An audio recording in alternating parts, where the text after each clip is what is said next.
Abandon all remote controls, ye who enter here. It's time to unlock the gates to Telehell. Before we begin with today's subject, a quick word about patron saints.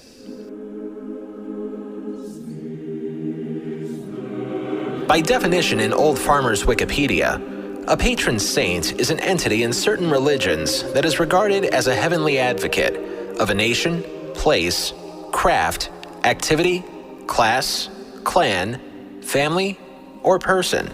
In other words, someone or something that is chosen to be a protector in a given category. We mention this because back when they were still a website, JumpTheShark.com gave the title of patron saint to one person. Someone who, despite at least one or two exceptions to the rule, had a coincidental knack for appearing in TV shows long past its prime. Sure, the shows managed to stay on for a few years longer, but that might have been a coincidence. Point is, that person was given the title of Jump the Shark's official patron saint, and his name was, and still is, Ted McGinley. He has nothing to do with this story, but hopefully you see where we're going with this. Even hell, let alone Telehell, has its constant figures, whether it be three-headed hounds, lakes of fire, or even our 9 circles. But even more constant than that is a being or entity that will more than likely give us a great chunk of our output around here.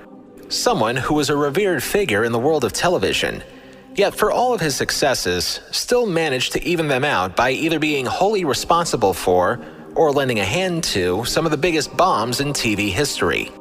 And despite some of his best efforts, you just know that discussion of this being would not be complete if we didn't take a closer look at some of them. And if he ever listens to us by accident, please know that we say all of this both with love and in jest, and not to sick any high-priced lawyers on us. Please. Ladies and gentlemen, we would like to introduce you to the patron saint of Telehell, known to some as the man with the golden gut. We present Fred Silverman.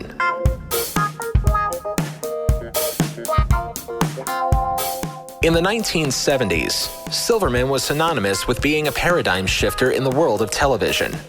First at CBS, where as entertainment president, he famously purged the network's lineup of family-friendly, rural programming and replaced most of the lineup with shows that appealed to a more adult audience, up to and including Mary Tyler Moore, Bob Newhart, Kojak, Sonny and Cher, MASH, and about 72 bajillion shows Norman Lear created.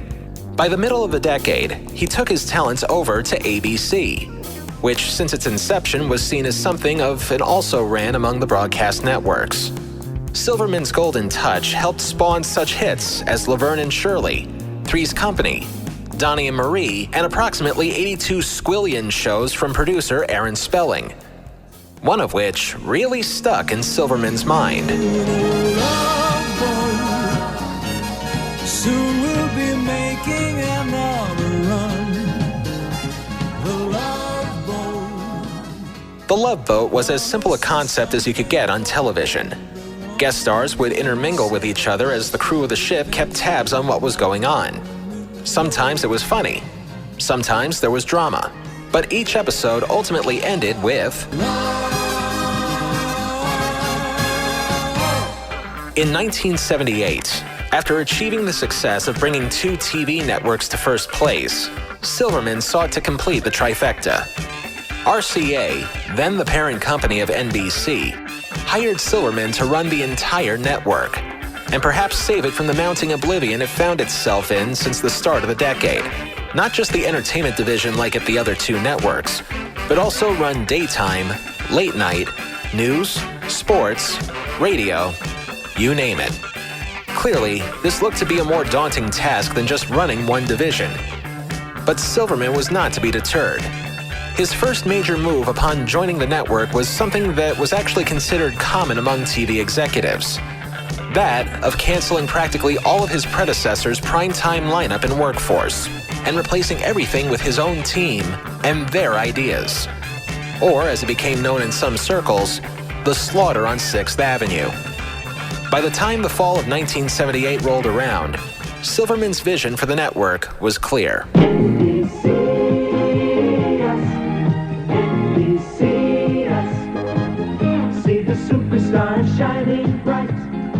Unfortunately, either because Silverman and his crew were all too eager to get things going, or because of bad luck and timing, or perhaps the famous Golden Gut was getting a case of tarnished indigestion, practically every new show that debuted during that fall wound up getting the axe by January of 1979, save for Different Strokes, which debuted far later that fall. Simply put, despite what few successes the network had to brag about, NBC saw no sign of recovering from its continued downfall. And under Silverman's watch, the continuing failures of the network went from folly to fiasco. But then, one day, Silverman got an idea. One that was derived from the success of one of the shows from one of his previous networks. But little did he realize that because of this program, an entire TV network nearly got derailed, and instead got catapulted into the switch house of Telehell.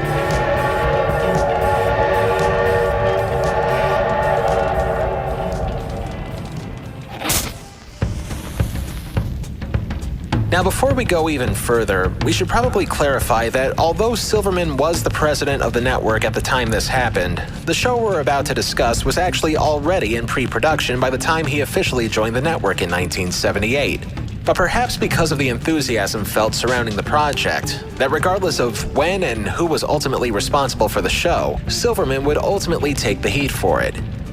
Still though, we have to give credit where credit's due. The show was created by writers Earl Wallace and Don Westlake. The actual pitch for the program was made by a Mr. Paul Klein, who was NBC's head of programming at the time. Klein's pitch was as much simplistic as it was convoluted. It was the goings-on of a nuclear-powered train that transported its passengers from New York City to Los Angeles over the course of 36 hours. This train would be loaded with guest stars, each with unique stories that are carefully woven with the exploits of the train's crew in a combination of comedy, mystery, and drama. What really piqued Silverman's interest was the notion that the show was essentially being billed as the Love Boat on rails. Realizing just how popular that show had been for ABC, Silverman thought he could capture lightning in a bottle twice for the Peacock.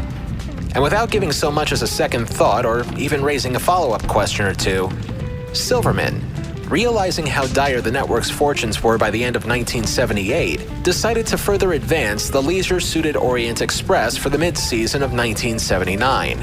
And to add icing to the cake, the network itself would be the primary production company for the show, meaning that if it failed, a lot of lost house money would be on the line. The other person to blame was the man that Fred hired to oversee the production, Dan Curtis, who gained fame by creating and producing the classic Gothic soap opera Dark Shadows and cult classic detective series The Night Stalker. After a stint of producing and directing various low-budget horror movies for TV, Curtis was given the task to oversee a different kind of horror show. One with a train that was so large that it required 2 tracks in order for it to move across the country. So large was the train that it was able to include amenities that one could find on a cruise ship, not unlike the Love Boat. Things like a dining room and a lounge, of course, but also a disco, a swimming pool, a workout center, a hair salon, and a ballroom. And saying this out loud, we realize what your next question is. How can a train, a transporter that is in constant motion, have these amenities and not worry about its patrons getting into some sort of accident thanks to the laws of Newtonian motion? That's a very good question. Before you answer that, let me remind you of one thing this train has that the Love Boat doesn't. Its nuclear-powered engine that enables the train to travel at speeds of up to 200 miles an hour. That just raises further questions. We won't bore you with all the details on how actual trains are supposed to travel at given speeds, because we're not the NTSB. But for now, let's just say that the short answer to both of those questions is that, at the end of the day, it's just a TV show.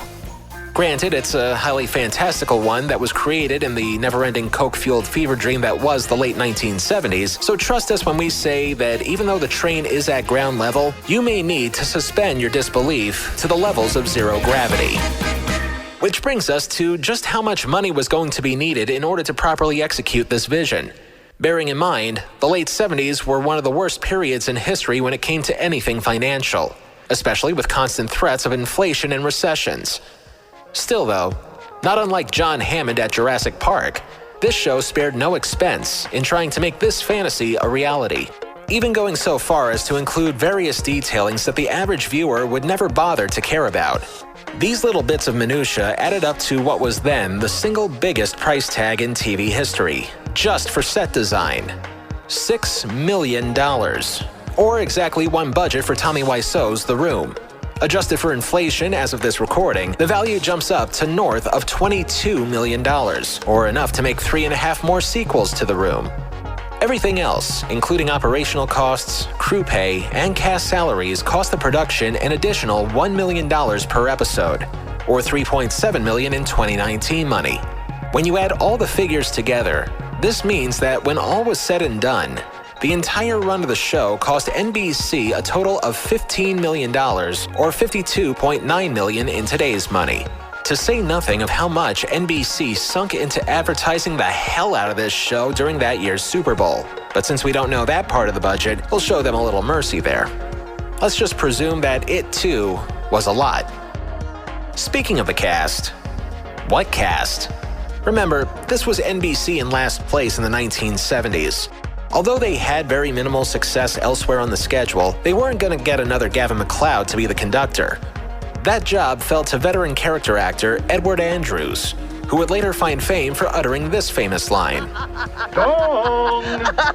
Where is my automobile? Automobile? Other cast members would pretty much be a who's who of that guy who was in that thing, including future Sledgehammer co-star Harrison Page as the train's porter, Robert Alda, father to Alan, playing the train's doctor, and future Mr. Belvedere mother Eileen Graff as the show's equivalent to Lauren Tweez, although, spoiler alert, she wouldn't show up until the show's retooling halfway through the run. As for the guest stars on the maiden voyage, well, they weren't quite Love Boat caliber, but feel free to ask your great-grandparents who Steve Lawrence, Keenan Wynn, and Dandy Don Meredith were if you're looking for context. We don't have all day. In spite of a number of technical difficulties behind the scenes, including an actual derailment of one of the show's models of the giant train, Silverman wanted this creature from the Amtrak Lagoon to leave the station just in time for February sweeps. With the Rush production in full gear and a giant promotional blitz during that year's Super Bowl, conductor Silverman called for the all aboard. Good morning, Houston, Texas. This is today, Wednesday, February 7th. And if you're in South Texas, be grateful you're not in Washington, D.C. at this hour. There's a snowstorm underway in the nation's capital, and the only things moving may be farmers staging demonstrations on their tractors. On the morning of the show's debut, NBC's Today Show pretty much telegraphed the concerns we just laid out for you.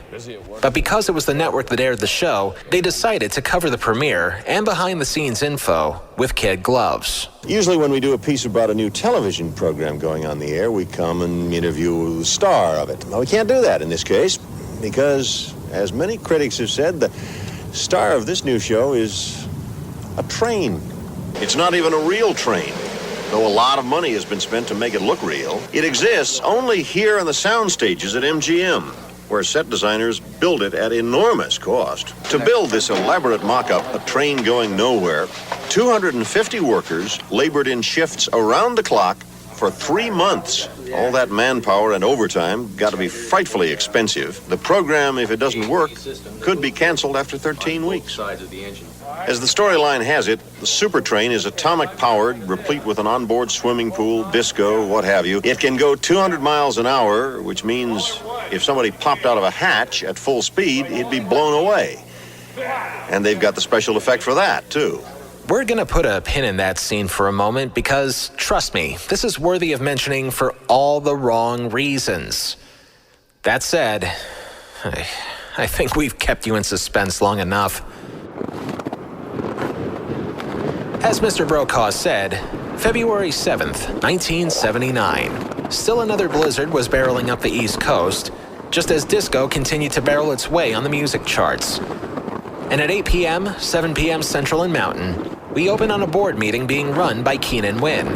The meeting in question could very well have doubled as a metaphor for NBC's programming at that time. You know what I think, Winfield? You're letting your psychotic fascination with railroads lead you into a suicidal gamble with the future of this company. So you think it's a gamble, eh? Well, gentlemen, since I can count my remaining years on the fingers of one hand, from my point of view, it's not much of a gamble at all. And with that reassurance, gentlemen, I give you Supertrain.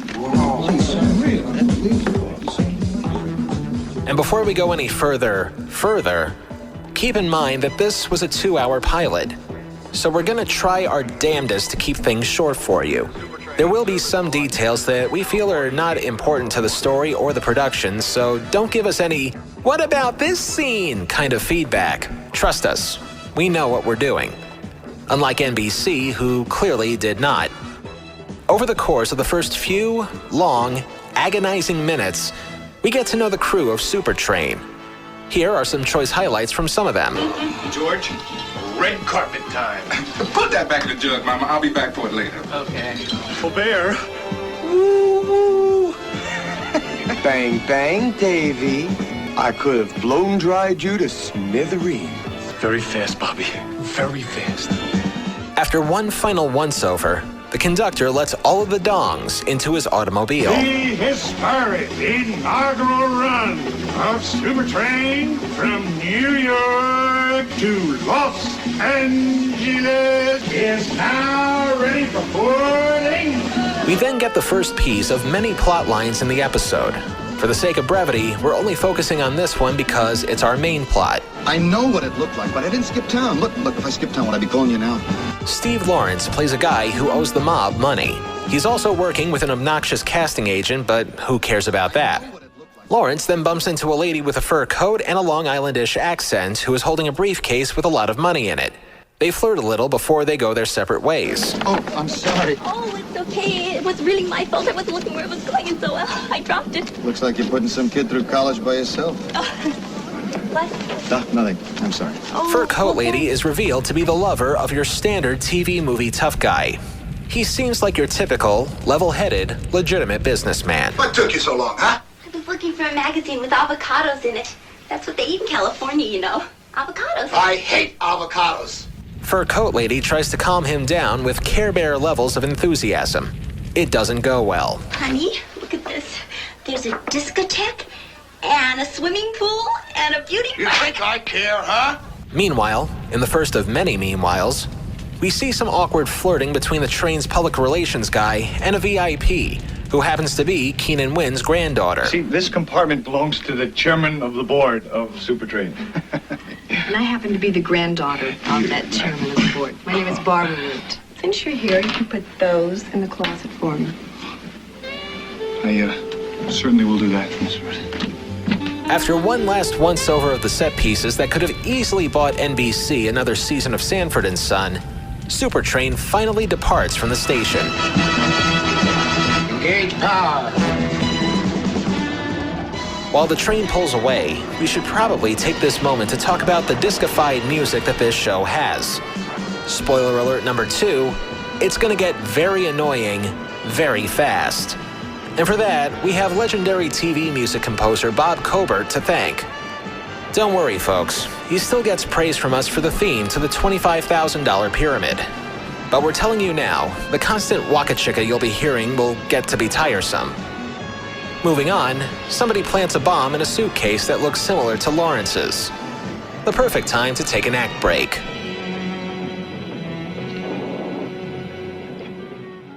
Act 2 begins with Mr. Conductor. And remember, this is Mr. Conductor talking. I know what I'm talking about. No, not that one, the guy from 16 Candles. Anyway, we begin with him chewing out the PR guy for making moves on Keenan Wynn's granddaughter. If you lay so much as one finger on Mr. Root's granddaughter, you are a dead man, Noonan. Meanwhile, back at Plot A, Lawrence discovers a briefcase that doesn't belong to him. Just as another shady figure in proper 1950s gangster attire passes him in the hall. Porter. Yes. Just a minute. Somebody left this here by mistake. Doesn't belong to me. Oh, yes, sir. I'll take care of it. Okay. Oh, excuse me. I said I'm sorry. Let's skip over this scene in the bar car due to lack of anything interesting happening,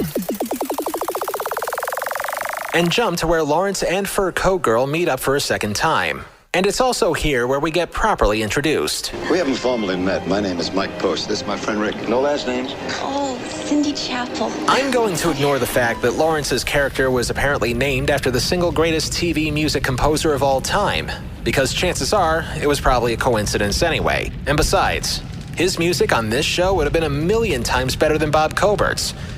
But I digress. The guy from Sledgehammer returns with the bombed briefcase, saying that he couldn't find the owner. After resting it on the side of the train, Lawrence accidentally knocks it over, just in time for Fur Coat Girl to watch it explode. It just went boom, like a bomb. Meanwhile, over at Plot B, Fur Coat Girl sums up what she just saw for her calm, restrained lover. The porter was giving this guy a briefcase and it fell off the platform and poof, Jack. Poof. Wait a minute. Who else saw this happen? Nobody, Jack, nobody, just me. I don't want you to talk to anyone about that. You understand? Sure. Why not? Just do what I tell you, okay? Yeah. After a night of wondering what choices she made to wind up with a guy like that, the next day dawns. In the back of the train's inexplicable workout center, Lawrence and his traveling buddy, played by Don Meredith, relax in a steam room and discuss last night's near-death experience. I think somebody's trying to kill me. Oh, come on, Mike. You're not talking about that girl last night with that cockeyed story about a bomb. I don't think it's that cockeyed. Oh, Mike, you gotta be kidding. I mean, that's the kind of girl that reads cornflake boxes. Just as they're about to take part in their next near-death experience. Back in there. Hello? Oh, Panda, will you, Rick? Hello? Hey! Hey! Panda, will you? Hello? The heat continues to rise at the end of Act 2. As Act 3 begins, Lawrence and Dandy Don are trapped in a steam room, just in time for a crew member to get them both out.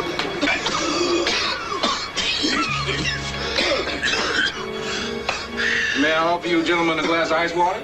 Lawrence is starting to become a little suspicious as to what's going on after spotting 50s Gangster again. At that moment, Lawrence and Dandy Don hatch a plan, just in time for Fur Coat Girl to make another appearance and become their third wheel. So what if the train pulls out and he's not on it? How are we gonna do that? Oh, we gotta get somebody to help us. Terrific. Who's that gonna be? Hi. We then cut to a brief stopover in the middle of nowhere on the train route, while Keenan Wynn drones on about how great this Supertrain will be until the show is inevitably retooled. Lawrence is watching his back as he and the 50s Gangster are near each other. Lawrence leads the gangster to a train station restroom as Fur Coat Girl kicks off the plan. I can't seem to get this thing open. And, well, I've got to get it open because my costume is in there. And I thought maybe you could help me. Could you help me? Just enough of a distraction for Lawrence and Dandy Don to lock 50s Gangster in a trunk.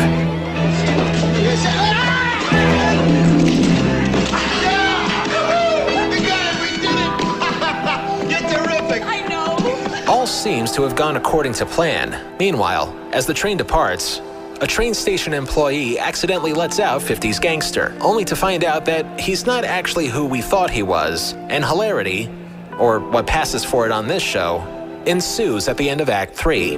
Oh, no. I got a sales convention in L.A. All my samples are on that train. My samples! Stop that train! Hey! Stop that train! Act 4 begins with Fur Coat Girl getting questioned by her very peaceful lover, while we're questioning why this turned into a vintage Lifetime TV movie all of a sudden. Those guys have got problems. Hang around them, you're liable to get hurt. What are you talking about? Don't ask me any more questions! Meanwhile, more pointlessness between Keenan Wynn's granddaughter and the public relations guy. So skip it.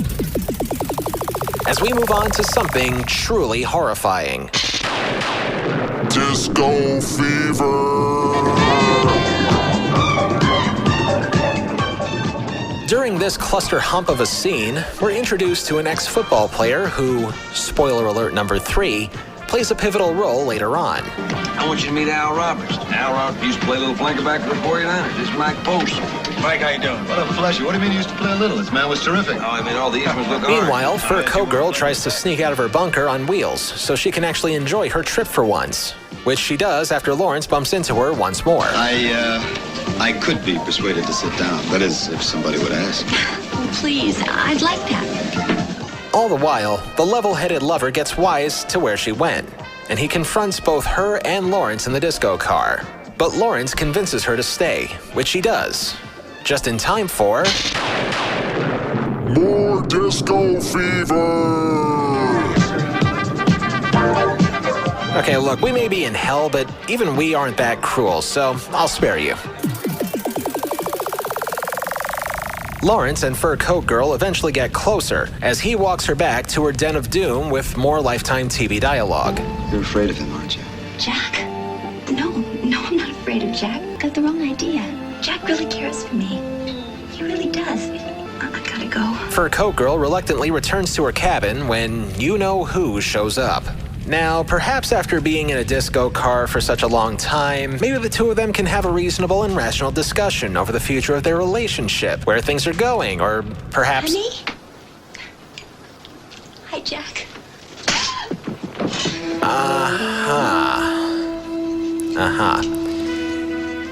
Is it too early to chime for the violence circle? Thanks for that.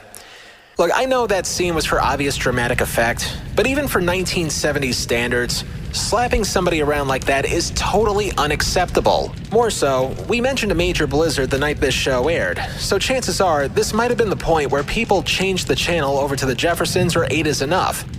But I digress. The point is... abuse to women is wrong. And those who do that deserve a front row seat to the real hell. Moving on. After all of that, Lawrence is strolling down the train when he tries to get to the next car over from the train's swimming pool. Yes, a swimming pool on a train. Just think about that for a second. As he's trying to make his way to the next car, he suddenly gets knocked out. All the while, Dandy Drunken Don notices Lawrence floating in the pool, which can be seen from the disco car? Look at that old crazy pal of mine. What, how long you think he'll be able to stay down? Okay, clearly the show wasn't too specific on the schematics of the train, but the more I keep telling myself it's just a TV show, suspend your disbelief, the more I can buy just how awkward this set design is sometimes. Act 5 begins with Lawrence getting rescued, all while Dandy Don gives us something that could be one of Telehell's future ringtones. Goes the bad air, in comes the good. Out goes the bad air, in comes the good. This goes on for a few seconds too many, until... What happened? Oh, Lou and Wally fished you out of the pool, old buddy. Lucky I spotted you. I guess this kind of makes us even for the steam room. Lost in the hoopla of the somebody's trying to kill Steve Lawrence story is a subplot involving his casting agent lady friend and an unnecessary fistfight with George Hamilton. So who cares? Whoa, hold it. Don't fast forward too far. This is actually a plot point. The fight continues as Supertrain goes through a tunnel, and once they emerge... That's a knife in it. He's got a knife in it. Things get a little trickier when a detective arrives on the scene. I know all this must sound very bizarre to you. Bet you're right about Post. I didn't kill Brad Lyons. I did. Could have been... All right, both you. Meanwhile, tough guy McWife Slapper is trying to understand the situation himself. Who got on the train back there? It was a federal investigator, Mr. Fisk. He's looking into the killing. What are you talking about? All I know is there was a big ruckus up in the club car, and one of the movie people got himself killed. Can I get you folks anything? Fur Coat Girl leaves the cabin in distress, only to be reunited with Lawrence for the end of Act 5. Mike! Cindy, what's wrong? I thought you were dead. I heard somebody was killed, and I thought it was you. I thought you were dead. No, I'm okay. I'm fine. Believe me, I'm all right. Act 6 starts with the detective finding out something rather interesting about Lawrence's Mike Post. Something that doesn't have to do with him writing TV theme songs. This is Riley, Treasury. You asked for a rundown on a Mike Post? He's one of ours. One of your what? He testified for us. We gave him a new identity to protect him from the mob. All right, now, what was his name before? What's your need to know? He says somebody's trying to kill him. Not good enough. Of course, for the sake of this being a TV show from the 1970s, it would be incomplete without some sort of wacky misunderstanding. Post, if you level with me, I'm going to feel a lot better about this whole thing. Now, who are you? What do you mean, who am I? I'm Mike Post. What do you want to see identification? Look, driver's license, credit cards. That's Mike Post, right? I got a hand at the Treasury. They do a damn good job over there. So see if you can follow this. The detective thinks this Mike Post is involved with the mob, while Lawrence's Mike Post thinks the detective is talking about the mob that he's currently in trouble with. Thing is, they're talking about two different mobs. And I just made myself dizzy. Remind me, what show came on after this?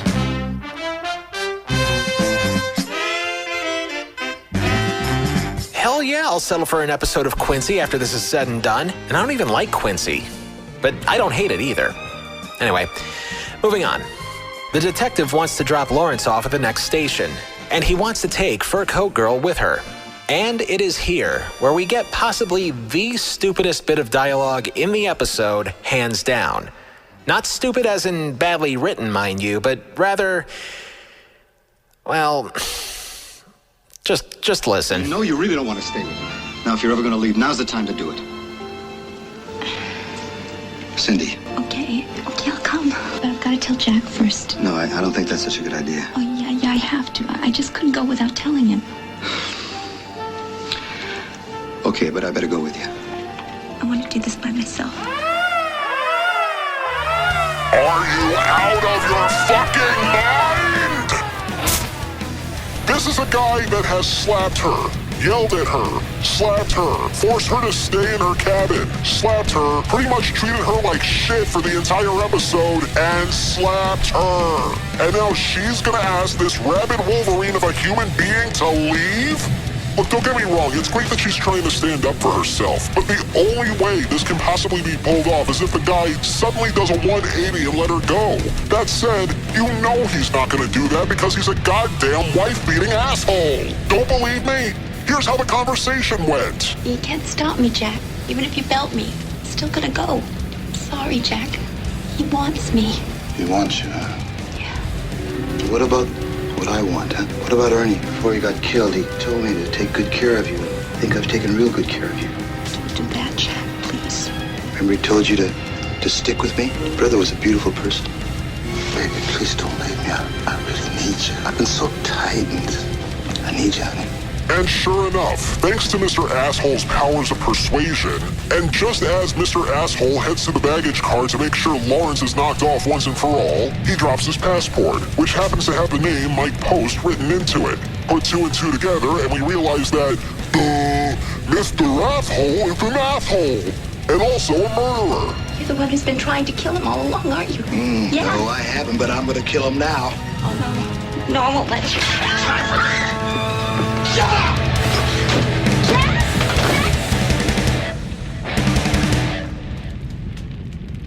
Lawrence gets into the baggage car only to find out that the detective is now a human suitcase. And then, as a twist nobody saw coming or cared to have seen coming, remember the ex-football player we saw for about 5 seconds half a lifetime ago? Not you, Al. You were a ball player. Well, why me? What do you want to kill me for? You mean you don't really know, huh? No. Well, I'm afraid I can't help you, buddy. Just paid to do a job. Yeah, he's working with Mr. Asshole. Or because there are now 2 Mike Posts on the train, he's about to knock off the wrong one. Or who the hell really cares at this point? Lawrence then gets into a random fight with a football assassin, only for evil Mike Post to enter the scene, shut the baggage door, oh God, and leave Lawrence hanging outside the train while it's in motion. Okay, folks, this was the moment that we pinned for you earlier in the show. The part where the Today Show mentioned this little tidbit. It can go 200 miles an hour, which means if somebody popped out of a hatch at full speed, he'd be blown away. And they've got the special effect for that, too. The past 80 minutes of this train wreck have exhausted me to a point where if I now have to explain why it's physically impossible for a person to cling on a moving train that travels at 200 miles per hour, let alone what is considered to be a federally regulated speed on normal trains, my brains would turn to oatmeal and then would be eaten up so there'd be no brains left to form a coherent thought. So with that, we've consulted prestigious German scientist Dr. Karl von Heinzheimer to explain to us why this scene alone should have been the reason why NBC could have passed on this show, but didn't. Doctor? Yes. Well, according to my research, being on top of the train is the same as riding in a car. You are already moving at the same speed as the train, so you should not be fazed by the movement as long as the train does not brake or accelerate extremely abruptly. Now, in the case of the Supertrain, that possibility becomes increasingly implausible due to the fact that, as you stated earlier, the train is traveling at a top speed of 200 miles an hour. To put that in perspective, a 747 jet airplane reaches top speeds of nearly 600 miles an hour while cruising at less than Mach 1. Not to mention the fact that if one were to be secured on the outside of the plane at that speed, he would likely suffer an instant case of hypothermia due to the air temperature and high atmosphere. Obviously, it would not be as extreme when grounded on Earth on a moving train, but at 200 miles an hour, we can at least guarantee a severe case of frostbite from the winds that fast. You also have to factor in turbulence, but this is a case-by-case factor, so it may or may not affect your abilities. While some stunts may be impossible, the actual fight on the top of the train may easily take place. Unlike the scene we are about to go through here on the Supertrain, when everybody should have just flown off within a matter of seconds anyway. Thank you, Doctor. Anything else to add before our minds melt over this scene? Yeah, do you validate the parking? Yeah, you'll have to see Debbie at the reception desk on the greed floor, just over to the elevator there. All right, thanks, Doctor. It's always nice to have a visitor around here. Now then, with all that in mind, here's how batshit insane this scene is. The final act begins with the train's engineer, who I swear used to play Matt Houston back in the 80s. He's rambling on about how fast he's taken other trains in the past. It was 1943. Never will forget it. Pushed that old gutless coffee pot to 105, set a new record on the Albuquerque run. Just then, a windswept Lawrence finds his way to the top of the train with evil Mike Post tailing him and shooting him while the train is in motion. Hang on, let me see if I can catch the doctor before he leaves.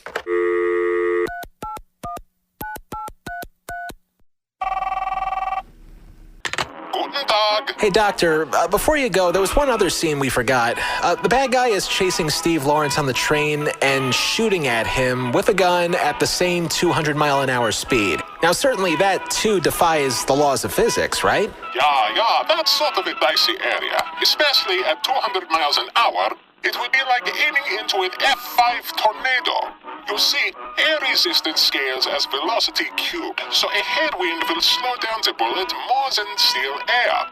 The effect is too small to have any practical impact. However, shooting across the wind is definitely a problem.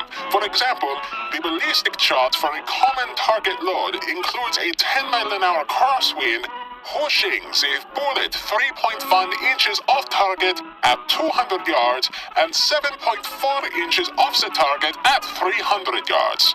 Allowing for wind drift is a critical skill for long-range rifle shooting. Trying to shoot while moving at 200 miles per hour means the guy attacking Steve Lawrence is practically wasting his ammo in this case. Okay, that makes sense. Thanks for clearing that up. Did you find Debbie? Yeah, they told me she relocated to the limbo circle. I'll take it from there, don't worry. Okay, very well. Thank you, Doc. Nice guy. It's a shame, though, that he was forced to work with Hitler against his will. Anyway, continuing. From the outside, Lawrence gets the attention of Dandy Don, who immediately tries to get the crew to stop the train. Stop the train! Somebody stop the train! Much to Keenan Wynn's joy and or dismay. You gotta save him! Stop the train! Stop the train, hell! You want to save your friend, don't you, son? TC! Redline this thing! Hang on to your hat, Sam. We then get to see a couple of clips that show why putting in a dining room, lounge, disco, swimming pool, workout center, hair salon, ballroom, golf course, shopping mall, used car lot, sulfuric acid treatment plant, and three-ring circus all going at 200 miles an hour is a bad idea as things begin to fall apart. Just in time for evil Mike Post to meet his doom.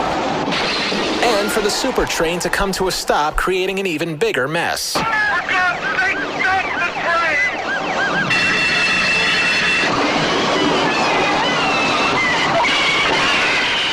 And Dandy Don comes to pry Lawrence off of the bars that he was holding outside of the train. Go, buddy, let go. I did! I did! The Supertrain makes it to the station, and we get this brief and convoluted explanation as to why all of this wound up happening in the first place. You mean Fisk wasn't his real name? See, unfortunately, Mike, the past couple of years, the safe new identities we've given people haven't turned out to be all that safe. So we figured that he decided to protect himself. Now, I think his first move was to bribe a programmer to feed your ID into our computer. But why me? Just lucky, I guess. So there you have it. A guy was nearly murdered no less than half a dozen times because of a computer glitch. And they say Skynet couldn't happen. Please. To wrap up this boondoggle, we brush past that casting agent story that nobody cared about.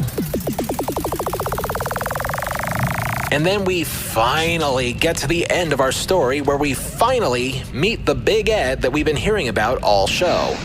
When you said you didn't want to ride to the bank, I figured you got it on you. Yeah, I figured you'd figure that. Yeah, the money. And just when Lawrence tries to hem and haw his way out of it, Fur Coat Girl emerges with a briefcase ex machina. Where on earth did you get all this money? Oh, the money. Oh, that's the money Jack took from the mob. How much is there? Oh, I don't know. More than I can count. You think you got enough in there for a honeymoon? And on that merciful note, the first episode comes to a merciful end. But not before an epilogue that pretty much telegraphs what the network executives that were watching this were thinking at the exact same time that we were. I realize, Mr. Root, that Supertrain's maiden run has not met with all of your expectations. Well, now that's very perceptive of you, Mr. Flood. Is the staff assembled? Yes, sir. Yes, sir. Let's get on with it. Let's see. Hurry up with that class! The man wants this thing ready to roll in 4 hours. And for the love of all that is holy, that was the first episode of Supertrain. And quite frankly, even though this is episode 4 of our show, I have never looked forward to this moment than I have right now. Which tracks does Supertrain pull into the Grand Central Station known as Telehell? All aboard as the 9 circles are ready to depart. Limbo, lust, gluttony, greed, wrath, heresy, violence, fraud, treachery. Hands down, without question, the show pulls out of the greed station first. Not only because of the obscenely expensive price tag, but because NBC was also greedy with eagerness, in the sense that they wanted to rush things out as soon as possible. And the proof of that rush job is right there on the screen. Tied into the greed was the tremendous hype machine that was powering it whether people wanted to see the show or not.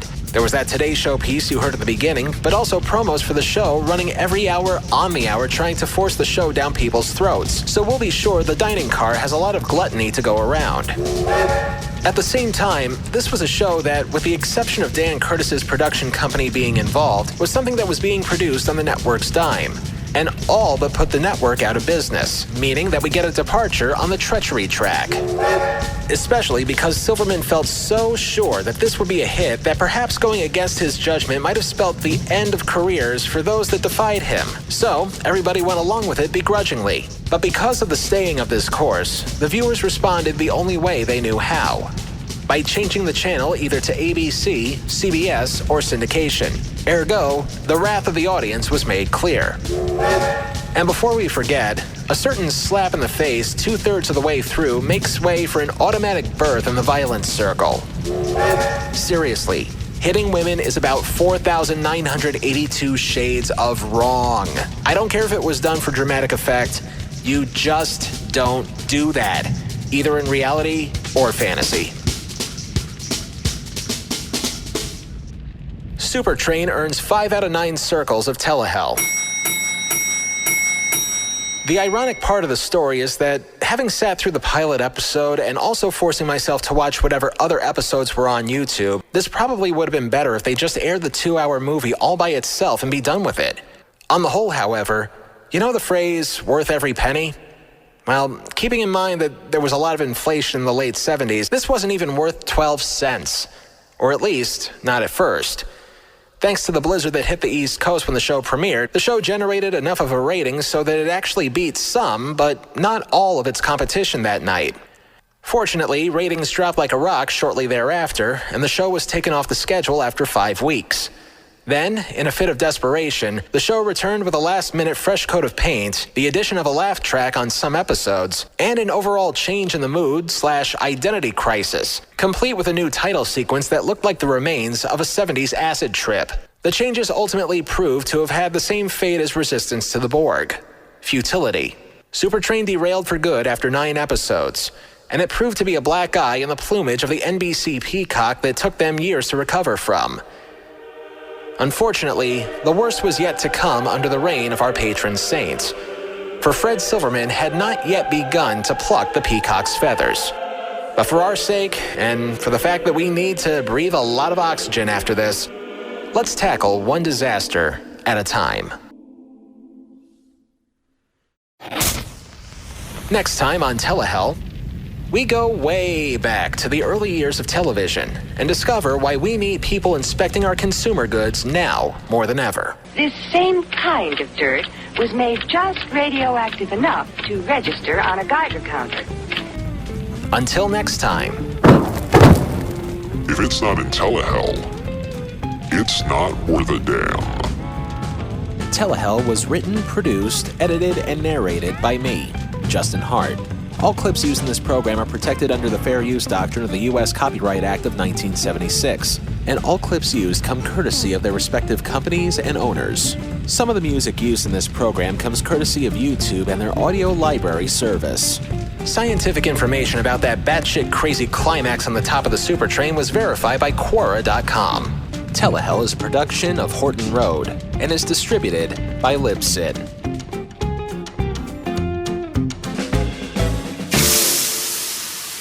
Oh, one more thing. Just because we watch a lot of TV doesn't mean that we don't want to socialize. Look for us on Facebook and Twitter, both at Telehell Podcast. And of course, you can also go to our own page, telehell.libsyn.com. And don't forget to like, comment, rate, and subscribe to us on Apple Podcasts, Spotify, and Libsyn. Just search for Telehell.